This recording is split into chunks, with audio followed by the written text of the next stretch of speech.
Hello, my dear friends. Hello, my dear listeners. How are we all? We are hoping that we are doing our best to serve our duties with utmost honesty and love. And in this sadhana, we are going to be successful with the blessings of our parents and along with the blessings of our Guru, Kripa from the Guru, and as per the will of Almighty. So, after a very long time, maybe 4 months, I suppose, the last episode which we where we found the conversation between Vidyasagar and Ramakrishna Paramahansa, that was the last episode, and today we are here to proceed further, and where we are coming to know different meetings with some notables of that era, which was there, which took place. So those meetings actually are capable enough to guide us into our realization. It can actually accelerate it. It can accelerate our journey in a better way. So let's proceed further. We have already seen that Keshav Chandra Sen thought it a great privilege to spend a few hours in the saintly company of Sri Ramakrishna. He often arranged for occasional steamer trips. We shall describe one such trip. In the afternoon of October 27th, 1882, Keshav was on a Ganges steamer with some of his followers. The steamer halted in front of the Dakshineshwar temple, and Keshav sent some of his disciples in a boat to fetch Sri Ramakrishna. The master with Vijay, who chanced to visit him that day, stepped into the boat, but he soon lost all sense consciousness and was taken to the steamer with some difficulty. Keshav and others bowed to him. Being immersed in samadhi, he did not perceive it. He was conducted to a cabin and put in one of the chairs. Keshav and Vijay sat down also, while other devotees, mostly Brahmos, sat on the floor. All earnestly gazed at the master, who was gradually coming down from his samadhi. He was heard to talk to himself. Mother, why hast thou brought me here? Shall I be able to get them out of their enclosures? Someone among the audience referred to Pawari Baba, the saint of Ghazipur, and said that he kept in his room a photograph of Sri Ramakrishna. The master, still unable to speak, simply smiled and pointing to his body said, "Only the outer covering." Shortly after he said, "But there is one thing to be borne in mind. The heart of the devotee is the temple of the Lord. He is more or less manifest in all things, but specially so in the devotee's heart. A zamindar can be anywhere within his estate, but people say that he lives most in such and such a parlor. The heart of the devotee is the Lord's parlor.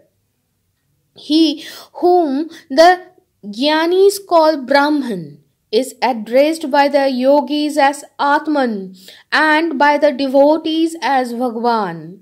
The same Brahman is a priest when he worships and a cook when he works in the kitchen. He then explained that Brahman and Shakti were one and the same thing viewed from different standpoints. As jal, water, and pani, a tank has several ghats. In one of these, the Hindus take water and call it jal. In another, the Mohammedans drink water and they call it pani, while a third is used by Englishmen who call the same thing water.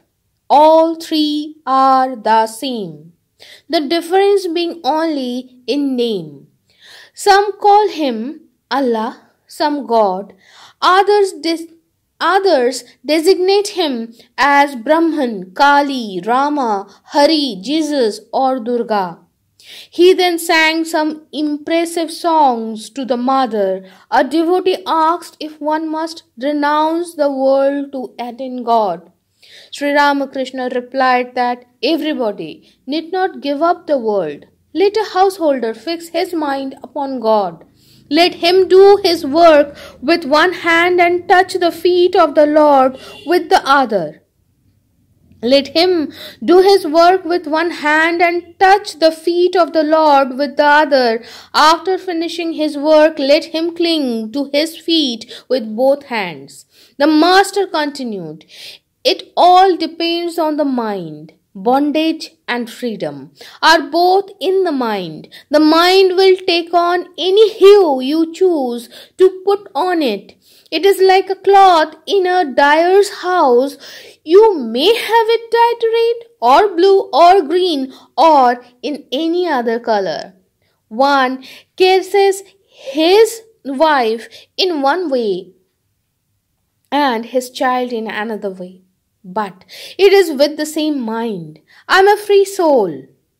There is no bondage for me either in the world or in the forest. I am the child of God, son of the King of Kings.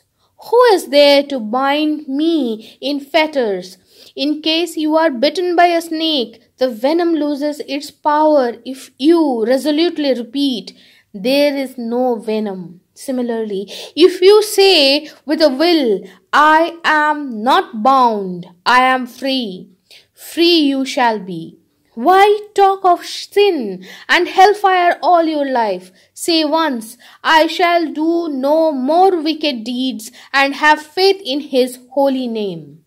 He sang feelingly a song depicting Radha's yearning for Krishna, at the end of which he said, whether you believe in Krishna and Radha or not, try to imitate their intense longing. After the conversation, all partook of light refreshments. The master noticed that Keshav and Vijay, owing to their differences of opinion, were not quite at ease. He shouted to reconcile them and said to Keshav, well, here is Vijay. Your differences are like those of Shiva and Rama. Shiva and Rama's spiritual guide. Shiva was Rama's spiritual guide. They fought but were soon reconciled and became fast friends again. But the fight between Shiva's ghosts and Rama's monkeys went on. Such differences of opinion are quite common among friends. Mother and daughter often have their separate observations. The Lord himself wills such complications so that his play may last the longer. Ramanuja was a Vishishta Advaitin, while his teacher was an Advaitin. They came to differ and each tried to oust the other. It is but natural. A friend is a friend for all that. The steamer touched at Calcutta. The master with some others went in a carriage to Surendra's house and thence returned to Dakshineshwar. So, today we are stopping here. Now let's proceed with the translation in Bangla. বন্ধুরা, শ্রোতা বন্ধুরা, কেমন আছো সকলে? আশা করি আমরা যে যেখানেই আছি আপন আপন কর্তব্যগুলোকে ভালোবাসা আর সততার সাথে সম্পূর্ণ করার আপ্রাণ চেষ্টা চালিয়ে যাচ্ছি। আর আমরা আমাদের এই সাধনায় মা বাবার আশীর্বাদে, গুরুর কৃপায় আর পরমেশ্বরের ইচ্ছা অনুযায়ী সফল হব, তাই তো? তো অনেকগুলি মাস, বোধহয় লাস্ট আমি শেষ বোধহয় আমি রামকৃষ্ণদেবের জীবনী থেকে পড়ার সৌভাগ্য পেয়েছিলাম সেপ্টেম্বরে, তাই না? তো অনেকগুলি মাস, অনেকটা সময় চলে গেছে। হয়তো তার ইচ্ছা ছিল, তাই জন্য এতদিন পড়িনি, সবই তার ইচ্ছে, তাই না? তো শেষ যে পর্ব, আমরা সেই পর্বে দেখেছিলাম যে ঈশ্বরচন্দ্র বিদ্যাসাগরের সঙ্গে তার দেখা হয়েছে। আর আমরা সেই বিভাগটাই পড়ছি, অংশটা থেকেই পড়ছি, যেখানে শ্রী রামকৃষ্ণ পরমহংসদেবের সঙ্গে সেই সময়কার, সেই যুগের বিশিষ্ট ব্যক্তিদের দেখা হয়েছে, মানে যারা তাদের কাজে, তাদের মেধায়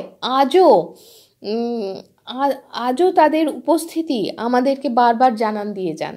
তো তাদের থেকে আমরা জেনেছি, তাদের থেকে আমরা এখনও পথ নির্দেশ পেয়ে যাচ্ছি তাদের কাজে। তো আসুন এর পরের অংশ জেনে নিই। তো শুরু হচ্ছে যে কেশবচন্দ্র সেনের সাথে শ্রী রামকৃষ্ণদেবের দেখা হয়েছিল একটি নৌকা বিহারের সময়। তো সেই ঘটনা এখানে তুলে ধরা হয়েছে, যে ঘটনাটা ঘটেছিল অক্টোবর 27, 1882 খ্রিস্টাব্দে। তো কেশবচন্দ্র সেন তিনি খুব ভালোবাসতেন শ্রী রামকৃষ্ণ পরমহংসদেবের সঙ্গে সময় কাটাতে। তো এরকমই একদিন তিনি যখন অক্টোবরের 27 তারিখে নৌকা বিহারে যাচ্ছেন গঙ্গার উপর দিয়ে, তো তিনি করলেন কি, একটা ছোট্ট নৌকা, মানে তার নৌকা বিহার বলাটা ভুল অ্যাকচুয়ালি, তার যে বজরা থেকে একটা ছোট্ট নৌকা পাঠান তার সঙ্গী সাথীদেরকে সাথে দিয়ে, যাতে শ্রী রামকৃষ্ণদেব আসতে পারেন সেখানে। তো ঘটনা প্রসঙ্গে বিজয়ও ছিল সেদিন। তো যখন তিনি বজরায় উঠছেন, শ্রী রামকৃষ্ণদেব উঠছেন, ততক্ষণে তিনি সমাধিস্থ হয়ে গেছেন, তার কোনো হুঁশ নেই। তাকে কোনো রকমে তারা একটা কামরার মধ্যেই, একটা কেবিন এখানে যেরকমভাবে বলা হচ্ছে, নিয়ে তারা একটা চেয়ারের বসিয়ে দিয়েছেন। আর বাকি সবাই যারা ওই বজরায় ছিল তারা সবাই অপেক্ষা করছে, তারা দেখছেন শ্রীরামকৃষ্ণদেবকে, যিনি তখনও সমাধিস্থ, আর ধীরে ধীরে সমাধি থেকে তিনি বেরিয়ে আসছেন এবার আস্তে আস্তে। তো সেই সময় মানে যারা সেখানে উপস্থিত ছিলেন, কেশবচন্দ্র সেন, বিজয় আর বাকি যারা ব্রাহ্ম সদস্যরা ছিলেন, তারা সবাই শুনছেন যে শ্রী রামকৃষ্ণদেব বলছেন যে মা তুমি, উনি তো তুই তুই করে বলতেন মাকে, তো এইভাবে যদি অনুবাদ করি, মা তুই আমায় এখানে কেন পাঠালি, আমি কি সবার বন্ধন মুক্ত করতে পারবো? এইভাবে উনি জিজ্ঞাসা করছেন বাঁধন থেকে মুক্ত করতে পারবেন কিনা। তো এইভাবেই যখন উনি নিজের সমাধি অবস্থা থেকে, মানে ওই যে একটা পরিবর্তন, একটা অবস্থা থেকে একটা অবস্থায় উনি অবতরণ করছেন, জাগতিক জগতে যখন উনি ফিরে আসেন, তার মাঝখানেই কথাগুলো বাকিরা শোনেন। তো শোনার পরে একজন বলেন যে পাওয়ারি বাবা আছে না গাজীপুরে, তার ঘরে কিন্তু রামকৃষ্ণদেবের একটা ছবি আছে। তো যে মুহূর্তে এই কথাটি শোনা, রামকৃষ্ণদেব তখন নিজের শরীরের দিকে তাকিয়ে বলছেন যে এটা তো খোলস মাত্র, বাইরের খোলস। আর তার একটু পরে তিনি বলছেন যে সকলের একটা জিনিস কিন্তু মনে রাখতে হবে, যে ভগবানের অবস্থান হলো ভক্তের হৃদয়। ভক্তের হৃদয় কিন্তু তার জন্য মন্দির। তিনি সব কিছুর মধ্যেই প্রকাশিত, কম বেশি যেভাবেই হোক, কিন্তু খুব বিশিষ্টভাবে তিনি প্রকাশিত হন ভক্তের হৃদয়ে। যেমন এক জমিদার তার জমিদারির যে কোনো জায়গায় থাকতে পারেন, কিন্তু তার বিশিষ্ট অধিষ্ঠান হলো তার কাছারি বাড়ি বলুন বা রাজবাড়ি বলুন, তার জমিদারের যে মহল বলুন, সেখানে ঠিক সেই রকমই সেই খাস মহল হলো ভগবানের ভক্তের হৃদয়। সত্যি কথা বলতে কি, আমার হঠাৎ করে মনে হলো যে যেরকম একটা অ্যাটমিক স্ট্রাকচারের মধ্যে আমরা জানি নিউক্লিয়াস কোথায় আছে, তার চারধারে ইলেকট্রনগুলো ঘুরছে, কিন্তু একটা স্পেসিফিক রেঞ্জে, একটা স্পেসিফিক কি বলবো রেডিয়াসে, একটা স্পেসিফিক থিকনেসে বা একটা স্পেসিফিক স্পেসের মধ্যে কিন্তু সে বেশি থাকে, সেই ইলেকট্রনটা, তার প্রবাবিলিটি ইজ মোস্ট, সেই রকম বলা যায় আর কি। তো এরপর উনি বলছেন খুব সুন্দরভাবে, শ্রীরামকৃষ্ণদেব বলছেন যে যিনি, বা এরমভাবে যদি আমরা অনুবাদ করি, বলছেন যে he whom the Gyanis call Brahman is addressed by the yogis as Atman and by the devotees as Bhagwan। মানে যাকে জ্ঞানীরা ব্রহ্ম বলে অভিহিত করেন, তাকেই যোগীরা আত্মা বলে অভিহিত করেন, আর তিনি অভিহিত হন ভক্তের দ্বারা ভগবান হিসেবে। ব্রহ্ম, সেই ব্রহ্মই, সেই একই ব্রহ্ম যখন পূজা করে সে তখন পূজারী, সে যখন রান্নাঘরে রান্না করে তখন সে কিন্তু রাঁধুনি। তারপর তিনি আরও ব্যাখ্যা করে বলছেন যে ব্রহ্ম আর শক্তি এরা দুজনেই কিন্তু একই, কিন্তু বিভিন্নভাবে, বিভিন্ন দৃষ্টিভঙ্গি বা দৃষ্টিকোণ দিয়ে তাদের প্রকাশ বিভিন্ন। যেমন জল, ওয়াটার, আর পানি, ঘাট, বিভিন্ন ঘাটে বিভিন্ন ধরনের মানুষেরা খাচ্ছেন, সেই জলই খাচ্ছেন, কেউ জল খাচ্ছেন, কেউ পান করছেন। যখন হিন্দুরা জল খেলো তখন তারা জল বলল, যখন মোহামেডানরা খেলো তখন তারা তাকে পানি বলল, আর যখন ব্রিটিশার্সরা বা ইংলিশম্যান যখন তারা জল পান করলেন বা খেলেন তখন তারা সেটাকে ওয়াটার বলে অভিহিত করলেন। তো তিনটেই এক, তাই না? পার্থক্য কোথায়? নামে। সেই রকমই সেই যে ব্রহ্ম বলুন, আত্মা বলুন, বা এগুলো ব্যাখ্যা করার মতো এত মেধা আমার নেই অ্যাকচুয়ালি, এত স্পর্ধাও হওয়া ঠিক নয়। কি বলি, সেই যে ব্রহ্ম, সেই ব্রহ্মকেই কেউ কালী বলল, রাম বলল, হরি বলল, জেসাস ক্রাইস্ট বলল, দুর্গা বলল, কি কেউ বলল আল্লাহ বলল, কি কেউ গড বলল। এরপর তিনি একটি খুব সুন্দর গান মায়ের জন্য, এবং তখন একজন ভক্ত জিজ্ঞাসা করেন যে সমস্ত মানে জগৎ, এই যে এই জগৎ ছেড়ে দিতে হবে ভগবানের জন্য, ভগবানকে উপলব্ধি করার জন্য, সেটাই কি? তখন রামকৃষ্ণদেব বলছেন যে সবাইকে ছেড়ে দিতে হবে, এই জগৎ ছেড়ে দিয়ে বেরিয়ে যেতে হবে এরকম কোনো ব্যাপার নয়। যারা গৃহীরা তারা এক হাত দিয়ে ভগবানের চরণ ধরে থাকুক আর এক হাত দিয়ে কাজ করুন। তাদের কাজ যখন শেষ হবে তখন তারা দু পা দিয়ে বলা ভুল, দুটি হাত দিয়েই ভগবানের শ্রীচরণ ধরে থাকবে। তখন কেঁদে বলবে, তখন তাকে জিজ্ঞাসা করবে, কিন্তু এক হাত দিয়ে ধরে রাখতে হবে, খুঁটি যে বলে না, খুঁটিটা দরকার, খুঁটিতে বাঁধা থাকতে হবে। তারপরে ওই হ্যাঁ হাওয়া বইছে তাতে ঘুড়ি উড়বে, কিন্তু ঘুড়ি সুতো যদি না ধরা থাকে গুরুরূপী ভগবানের হাতে, তাহলে ঘুড়ি উঠতে উঠতে সুতো কেটে গেছে, ভাসতে থাকবে। যদিও সেই জায়গায় কেউ ভাবতেই পারেন না, এই দ্বিধাদ্বন্দ্ব আসতেই পারে যে ঘুড়িটাও ভগবান, হাওয়াটাও ভগবান, সুতোটাও ভগবান, যে ওড়াচ্ছেও ভগবান, তাহলে হারিয়ে যাওয়া কি? হারিয়ে যাওয়া ঠিক নয়, বরাবরই নিজেকে নিজে চিনতে চাইছি, তাই না? আমি চাইছি, এইটা খুব বোকা শোনায় মাঝে মাঝে। তিনি চাইছেন, তিনি বিভিন্ন রূপে নিজেকে জানতে চাইছেন, সেই জানাটা একটু দেরি হবে। সেই যে স্বামী বিবেকানন্দের একটা বক্তৃতায় ছিল না, যে আমরা নিম্নতর সত্য হইতে উচ্চতর সত্যে উপনীত হই, সেই জিনিসটাই আর একটু সময় লাগবে। আমরা উপনিষদেও দেখেছি, শুনেছি। তো আসুন আমরা ফিরে যাই। এরপর কি হলো, তিনি তো একটা খুব সুন্দর গান গাইলেন মায়ের জন্য। তারপর এরপর তিনি বলছেন যে সব কিছুই অ্যাকচুয়ালি, উনি বলছেন যে সব কিছুই নির্ভর করে মনের ওপর, বদ্ধ না মুক্ত,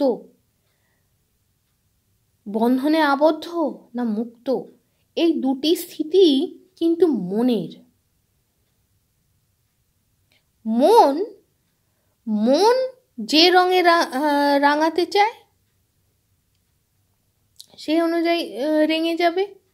মানে তুমি যে রঙে রাঙাতে চাও, আমি হয়তো ভুল অনুবাদ করলাম, the mind will take on any hue you choose to put on it. Actually উপনিষদে এরকম একটা জায়গা আমরা পড়েছিলাম, কেন উপনিষদে, যদি আমি ভুল না বলে থাকি, যদি আমি ঠিক মনে রাখি, যে মনের চালিকা শক্তি আমাদের হতে হয়, মনকে চালনা করতে। এটা আমরা গীতাতেও পড়বো যে সবচেয়ে ভালো বন্ধু হলো মন, আবার সবচেয়ে ভয়ঙ্করতম শত্রুও হলো মন। যদি মন আমার বশে না থাকে তাহলে সে আমার শত্রু, আর যদি আমি তাকে নিজের বশে রাখতে পারি তাহলে সে আমার মিত্র। তো সেই হিসাবে আমি যে প্রথম অনুবাদটা করছিলাম সেটা ভুল হয়ে গেছিলো। তো অনুবাদ মানে আমার কন্ট্রোলে আছে এইটুকুনি, ভগবানের কৃপায় সেইটুকুনি এখানে ধরে নেওয়া হচ্ছে। রামকৃষ্ণদেব বলছেন যে মনকে যে রঙে রাঙাতে চাইবে মন সেই রঙেই রেঙে যাবে। একটা কাপড়ের মতো, আর তুমি গেছো রং করাতে, ডায়ার্স হাউসে রং করাতে গেছো, তো তুমি সেই কাপড়কে লাল, নীল, সবুজ বা অন্য কোনো রঙে রাঙাতেই পারো। একজন তার স্ত্রীর সঙ্গে, নিজের স্ত্রীর সঙ্গে যেভাবে ব্যবহার করে সে কিন্তু অন্যভাবে ব্যবহার করে তার সন্তানের সাথে, কিন্তু মন কিন্তু একই। তো এইভাবে বলতে বলতে রামকৃষ্ণদেব বলছেন, I am a free soul, আমি মুক্ত আত্মা।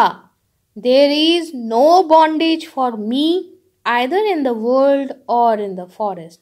আমার জন্য কোনো বাঁধন নেই, সে এই ধরায় বা কোনো জঙ্গলে, যেখানেই হোক আমি মুক্ত।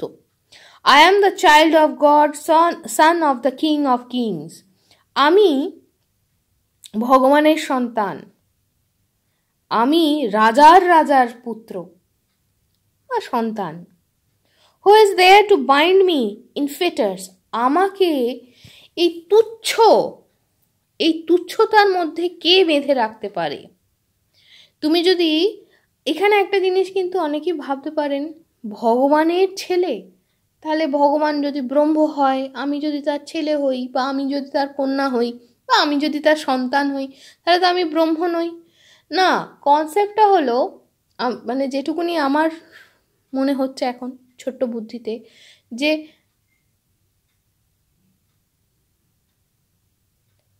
উপলব্ধি।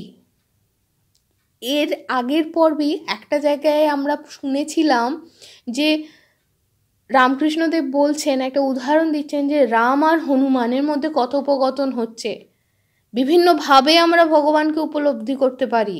যখন রাম জিজ্ঞাসা করেছেন হনুমানকে, তো হনুমানজি বলছেন যে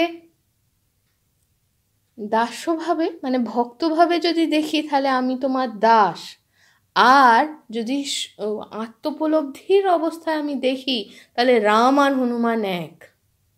যতক্ষণ পর্যন্ত না এই আধার তৈরি হচ্ছে ততক্ষণ যার যেরকম ভাব, কেউ দাসানুদাস, কেউ সখ্যভাবে, কেউ পুত্রভাবে, কেউ কন্যারূপে, সে যে যেভাবে মন আটকায়, যার যদি মনে হয় আল্লাহ বলে মনে আটকাচ্ছে, কারোর যদি মনে হয় আমার কৃষ্ণ নামে আটকাচ্ছে, আটকাও, খুঁটিটা বাঁধো, এই হলো ব্যাপার। তো সেই হিসাবে উনি বলছেন, হয়তো আরও অন্য হিসাবে যত সময় যাবে, যত তা পরমেশ্বরের ইচ্ছায় এগোতে থাকবো, হয়তো কথার অর্থ আরও ভালোভাবে বুঝতে পারবো।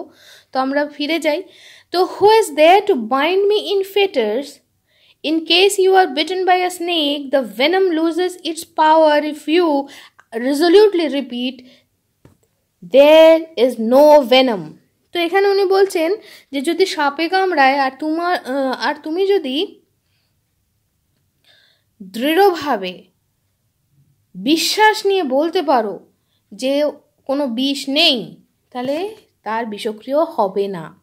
এটা হয়তো অনেকেরই মনে হতে পারে আনসাইন্টিফিক, এরকম অনেক কিছুই মনে হতে পারে। তবে একটা জিনিস বলি, আমি ঠিক আমি জানি না আমার এই ব্যাখ্যাটা কতদূর আপনারা মেনে নেবেন, তবে আমার যা উপলব্ধি, মন তাকে চালনা করার শক্তি, এবং সেই শক্তি, যে শক্তি দিয়ে আমরা মনকে চালনা করতে পারি, তার বিস্তার, তার প্রভাব যে কত দূর, সেটা কিন্তু আমরা আজও পরিমাপ করতে পারিনি। তারা যে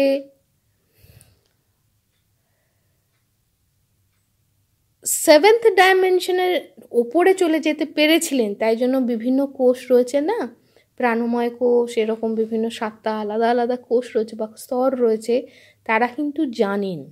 অঙ্ক দিয়ে আমরা অনেক কিছু বলতে পারি, কিন্তু যদি আমি ঠিক মনে করে থাকি, বিভিন্ন যে ডাইমেনশনগুলো হয়, প্রথমে ভলিউম বাড়তে থাকে, তারপরে আস্তে আস্তে কিন্তু যত ডাইমেনশন বাড়তে থাকে তত সে তার ভলিউম বা আয়তন, ভলিউম তো একটা 3 ডাইমেনশনাল, আমি বলবো যে সেটা ধীরে ধীরে তত ছোট হতে থাকে। শুধু তাই নয়, এটা তো খুব ক্ষুদ্র জিনিস, মানে একটা ছোট 3 ডাইমেনশনাল ওয়ার্ল্ডে যারা ম্যাথামেটিক্যাল সিমুলেশন করছেন তারা বলছেন, কিন্তু যদি আমরা এই 3 ডাইমেনশনাল ইউনিভার্সেই যদি আমরা দেখি, একটা লিমিটের পরে কিন্তু আমরা জানি না যে তারপর ব্রহ্মাণ্ড আছে না নেই। তো কেউ কেউ বলেন, কোনো কোনো বৈজ্ঞানিক বলেন যে এরপরে ব্রহ্মাণ্ড আছে কি না, ব্রহ্মাণ্ড তখন তৈরি হতে থাকে by the virtue of our thought.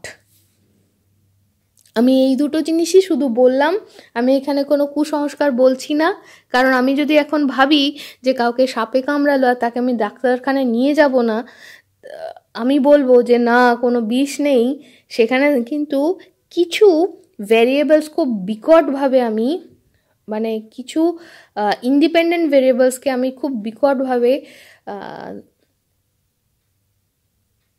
Just omit করে দিয়েছি, জাস্ট ধরিনি, ধর্তব্যের মধ্যেই রাখিনি। সেই সেই ইন্ডিপেন্ডেন্ট ভ্যারিয়েবলের একটা খুব খুব বড় কন্ট্রিবিউটর হলো যাকে সাপে কামড়েছে তার মনের বা তার আত্মিক জোর কতটা। কারণ এই ঘটনাগুলি আমরা ছোটোবেলায় শুনেছি, দেখেছি, যে এটা খুব মানে, যে আমি আমার দাদুর কাছ থেকে শুনেছিলাম, যে তার দাদু ভাইয়ের কাছ থেকে শুনেছিলাম অ্যাকচুয়ালি, যে তার সঙ্গে একটা কৃষকের দেখা হয়েছিল, কথা হয়েছিল, তো এরকম যে সে খেতে চাষ করছিল, করতে করতে তার মনে হচ্ছিল হাতে একটা কিছু কামড়েছে, বাট সে বুঝতে পারেনি তখন যে কী ছিল। সে জাস্ট নিজের হাতে যে যে যে জিনিসটা নিয়ে কাজ করছিল সে একটা ঝটকা মেরে ফেলে দিয়ে বাড়িতে এসে বসে কাজ করছে। সে প্রথম জানতে পারেনি, বেশ খানিক্ষণ বাদে যে মুহূর্তে তার বাড়ির কেউ জানতে পেরেছে যে যে জিনিসটা মেরেছে সে হাত দিয়ে, সে তো তখন দেখেনি সেটা একটি সাপ, সে বেচারা ভয়, মানে সেটা শুনেই সে মারা যায় সঙ্গে সঙ্গে, হ্যাঁ সাপে কামড়েছে মরে গেল। পরে জানা গেল সেটা বিষাক্ত সাপও ছিল না। Mind place. এবার এর বাইরে এখনো পর্যন্ত আমাদের কি বলবো, 3 ডাইমেনশনাল যে সায়েন্স, বিজ্ঞান, সে এখনও এগোয়নি, তাকে এগোতে দিন। এটুকুনি আমি বুঝবো বা বুঝতে পেরেছি বলে জোর করব না, আমার যেটুকুনি মনে হলো আপনাদের সামনে তুলে ধরলাম। তো তারপরে কি, similarly if you say with the will, I am not bound, I am free, free you shall be, ঠিক সেই রকমভাবেই যদি সেই আত্মিক জোর নিয়ে, সেই আত্মিক জোর নিয়ে, সেই বিশ্বাস নিয়ে, সেই দৃঢ়তা নিয়ে যদি তুমি বলো যে তুমি বন্ধন মুক্ত, তাহলে তুমি বন্ধন মুক্তই। Why talk of sin and hellfire all your life? কেন পাপ এবং তার ফলে নরকে গিয়ে কী করবে সেই সব নিয়ে এইসব সারা জীবনে বলে লাভ কি? একবারই নিজে থেকে বলো যে আমি আর কোনো বাজে কাজ করব না, আমার বিশ্বাস আছে তোমার নামে, ব্যাস তাহলেই হলো। এবার সেই বিশ্বাস নিয়ে চলো না, চলতে থাকো।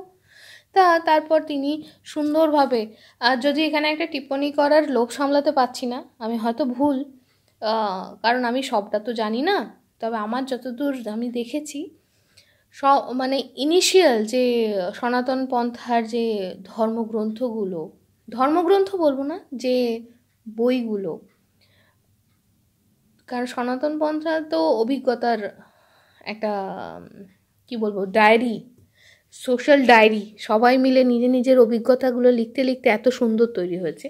তো সেখানে কিন্তু নরকের কনসেপ্ট নেই, মানে পাপ পুণ্যের কনসেপ্ট নেই, কনসেপ্টটা নেই, নিম্নতর সত্য থেকে উচ্চতর সত্যে। আর এই যে খোঁজটা আমার, এটার পেছনের দায়ী হলেন সম্পূর্ণভাবে বিবেকানন্দ। তার যে বক্তৃতা, সে বক্তৃতা ওই যে নিম্নতর সত্য হইতে উচ্চতর সত্যে যাওয়া, এবং কঠোপনিষদ বলো, কেনোপনিষদ বলো বা ঈশোপনিষদ বলো, সেখান থেকে যখন আমরা পড়ছি তখন কিন্তু সত্যি পাপ পুণ্যের বিচারে আমরা দেখতে পাচ্ছি না। সেখানে কিন্তু কাউকেই ধরা হচ্ছে না। হ্যাঁ, নিম্নগতি হতে পারে, তুমি যদি এগিয়ে যাও উচ্চ গতি হতে পারে, তোমার উন্নতি হতে পারে, মানে প্রমোশন ডিমোশন আছে, কিন্তু ডিমোশন মানেই যে স্তরেই যাও সেটা কিন্তু নরক নয়। তো যাই হোক, তা he sang feelingly a song depicting Radha's yearning for Krishna. উনি রাধা কৃষ্ণের উপরে একটি গান, এবং তারপর তিনি বলেন যে তুমি রাধা কৃষ্ণকে মানো আছাই না মানো, কিন্তু তাদের মতো ওই যে গভীর ভালোবাসা, যে টান, সেটাকে অবশ্যই প্র্যাকটিস করো। তো এইভাবেই অনেক কাজকর্ম মানে কথাবার্তা চলছে এরমভাবে। তো তার মাঝখানেই রামকৃষ্ণদেব খেয়াল করেন যে কেশব আর বিজয়ের মধ্যে কোথাও না কোথাও একটু মন কষাকষি চলছে। তো তাদের মধ্যে মিটমাট করিয়ে দেওয়ার জন্য রামকৃষ্ণদেব হঠাৎ করে জোরে বলছেন যে, কেশবচন্দ্র সেনকে বলছেন যে, আচ্ছা এই যে বিজয়, তোমাদের যে মত পার্থক্য হয়েছে, এটা শিব আর রামের মতো। শিব রামের আধ্যাত্মিক গুরু ছিলেন, তারা ঝগড়াও করেছেন, আবার পরে মিটমাটও হয়ে গেছে, এবং খুব তাড়াতাড়ি বন্ধুও হয়ে গেছেন। কিন্তু শিবের ভূতেরা বা গণ আর রামের হনুমানদের মধ্যে কিন্তু